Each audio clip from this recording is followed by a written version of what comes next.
পুজো কমিটির উদ্যোগে শেরগড়ের জলমগ্ন বাসিন্দাদের ত্রাণ বিতরণ। আর 1.5 মাস বাদেই বাঙালির শ্রেষ্ঠ উৎসব দুর্গাপুজো। প্রত্যেক দিনই হচ্ছে বৃষ্টি, তার ফলে বাড়ছে জলের স্তর। জল কমার লক্ষণ নেই। সাধারণ মানুষের রুটি রোজগার বন্ধের মুখে। গাইঘাটা থানার অন্তর্গত জলেশ্বর 2 নম্বর গ্রাম পঞ্চায়েতের বিশেষ করে শেরগড়ের বিস্তীর্ণ এলাকা জলমগ্ন প্রায় 1 সপ্তাহের ওপর। 50টি পরিবার ভোগ করছেন জল যন্ত্রণা। মানুষকে এই জল যন্ত্রণা থেকে কিছুটা লাঘব করার জন্য সাহায্যের হাত বাড়িয়ে দিয়েছেন ওই এলাকার গাজীপুর পূর্বপাড়া পুজো কমিটি। তাদের উদ্যোগে এই দিন 50টি পরিবারের হাতে শুকনো খাবার তুলে দেওয়া হয়। গাইঘাটা থানার ভারপ্রাপ্ত আধিকারিক রাখহরি ঘোষ এবং পঞ্চায়েত সমিতির কর্মদক্ষ নিরুপম রায়ের উপস্থিতিতে দুস্থ মানুষদের সাহায্যার্থে প্যাকেটে করে খাবার এবং বাচ্চাদের দুধ ও বিস্কুট প্রত্যেকটি পরিবারের হাতে ত্রাণ তুলে দেয়। এলাকার ক্লাবের সদস্যদের সঙ্গে নিয়ে ওই গ্রাম পঞ্চায়েতের বাসিন্দা তন্ময় রায় বাড়ি বাড়ি গিয়ে তাদের খোঁজ নেন এবং ভবিষ্যতেও তাদের পাশে থাকার আশ্বাস দেন।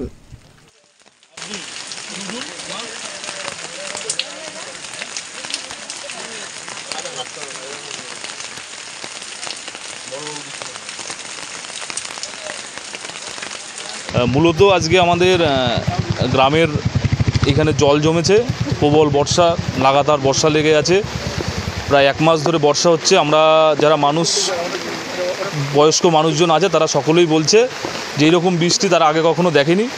তাই এইখানে প্রবল বৃষ্টির জন্য রাস্তায় জল উঠে গেছে, মানুষের বাড়িতে জল উঠে গেছে। আমরা আমাদের ক্লাবের পক্ষ থেকে আমরা চেষ্টা করেছি মানুষের কিছু শুকনো খাবার দিয়ে সহযোগিতা করার। সেই মতোই আমরা আমাদের এই অনুষ্ঠানে বা আমাদের এই যেটা আমরা মানুষের হেল্প করেছি এই প্রোগ্রামে আমরা আমাদের গাইঘাটা থানার ভারপ্রাপ্ত আধিকারিক মাননীয় ওসি সাহেবকে ডেকেছিলাম এবং আমাদের কর্মদক্ষ আমাদের দাদা মাননীয় নিরুপম রায়কে ডেকেছিলাম, নিরুপম রায় মহাশয়কে। ওনাদের উপস্থিতিতেই আমরা মূলত আমাদের গ্রামের সকল ছেলেমেয়েরা যারা ইয়াং ছেলে, আগামীর ভবিষ্যৎ, সকলকে নিয়ে মূলত মানুষের পাশে শেরগড় গ্রামের যে সমস্ত মানুষজনের বাড়িতে জল উঠে গেছে তাদের সকলের বাড়িতে আমরা রিলিফ পৌঁছে দিলাম, যত সাধ্য চেষ্টা করলাম। এবং আমরা একটা নোট ডাউন করেছি, কিছু মানুষের কিছু আবদার আছে, সেগুলোকে আমরা প্রশাসনকে জানাবো, আমাদের বিডিও সাহেব, বিডিও অফিস এবং আমাদের সভাপতি ম্যাডামকে জানাবো, সবাইকে জানিয়ে মানুষের কাছে যেন উন্নয়নটা পৌঁছায়। যে মানবিক মুখ্যমন্ত্রী মমতা বন্দ্যোপাধ্যায়ের যে উন্নয়ন সারা বাংলা জুড়ে চলছে, সেই উন্নয়নটাও যেন এই মানুষের কাছে পৌঁছায় এই প্রাকৃতিক দুর্যোগের মধ্যে, সেই প্রচেষ্টাই আমরা করছি। সরকারের কাছে কিছু দাবি আছে? না, সরকার মূলত আমরা দেখছি গাইঘাটা পঞ্চায়েত সমিতি বা গাইঘাটা ব্লক মানুষের এই বিপদের সময় যথাসাধ্য চেষ্টা করছে এবং এখানকার মানুষের কিছু দাবি দাবা আছে, সেগুলো আমরা সভাপতি ম্যাডামকে জানাবো এবং কর্মাধ্যক্ষ সাহেবের মাধ্যমে জানিয়ে সেগুলো সেই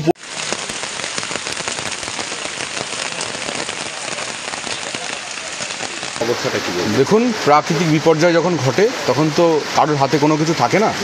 সুতরাং আজকে এই এলাকা জলমগ্ন, সুতরাং আমরা পঞ্চায়েত সমিতি এবং গাইঘাটা পুলিশ প্রশাসনের ভারপ্রাপ্ত আধিকারিক আমাদের শ্রদ্ধেয় রাখহরি ঘোষ মহাশয়, তিনি স্বয়ং নিজে উপস্থিত ছিলেন। আমরা চেষ্টা করেছি মানুষের পাশে দাঁড়ানোর জন্য।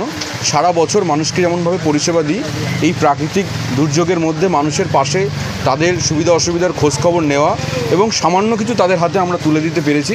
আমরা সারা বছর মানুষের জন্য কাজ করি।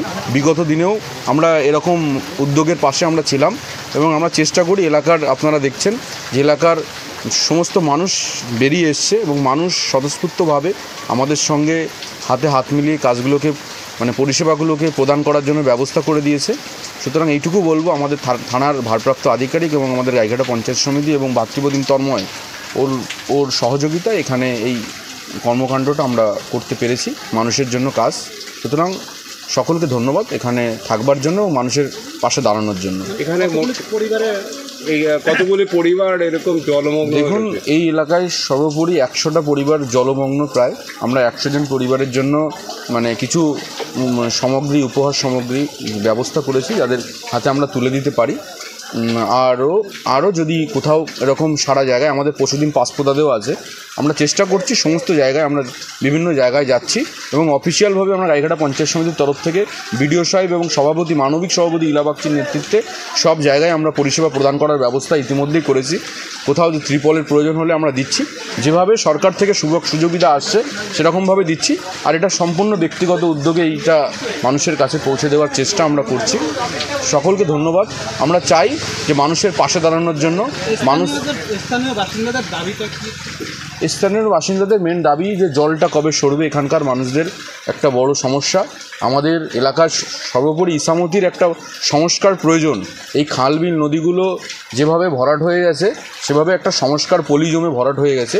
সেই ব্যবস্থা একসময় তো ড্রেজিং করা হয়েছিল, বোধহয় সাংসদের তরফ থেকে ড্রেজিং করেছিল। মানুষ দেখতে পায়নি কতটা, যে তার পলি যদি কেটে থাকতো তাহলে পলিটা নিশ্চয়ই কোথায় উঠেছে বা কোথাও দেখতে পেতো। আমরা এক বিন্দু পলিও কোথাও জমা দেখতে পাইনি। সুতরাং বলবো কি করে, সেই জন্য খাল বিল নদীগুলো এখন ভরাট হয়ে আছে।